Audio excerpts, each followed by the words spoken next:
Dalam rangka Dais Natalis Universitas Hasanuddin, Unhas, ke-68 berbagai kegiatan diselenggarakan.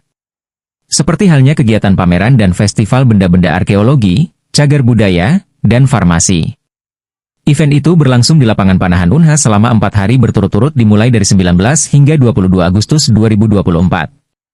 Adapun tema dari Dais Natalis Unhas ke-68 ini adalah konektivitas budaya dan sains menuju World Class University. Tak hanya itu, berbagai lomba juga diadakan dalam festival kali ini.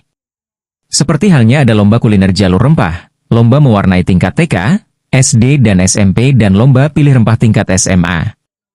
Bahkan terdapat lomba storytelling tingkat SMA dan lomba bakiat tingkat SMP diselenggarakan. Ada fun games juga diadakan selama festival dan pameran tersebut seperti beklang, dende-dende, lompat karet, enggrang. Berbagai pertunjukan juga diperlihatkan pada festival kali ini.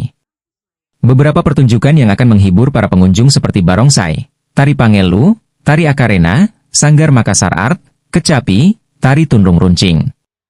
Berbagai stand pameran dari setiap fakultas terlihat di lokasi acara. Mulai dari stand Fakultas Pertanian, Fakultas Farmasi, Fakultas Ilmu Kelautan dan Perikanan, Fakultas Kehutanan dan lainnya.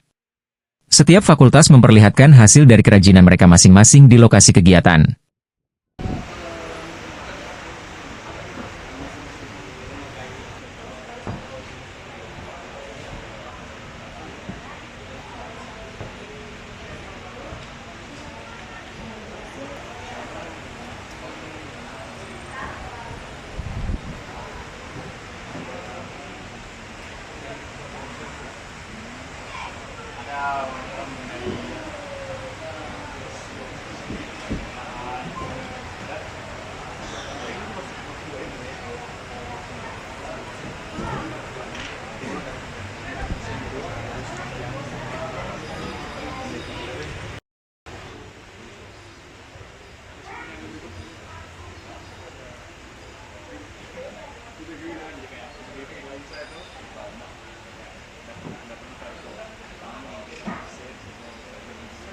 Download Tribun X sekarang, menghadirkan lokal menjadi Indonesia.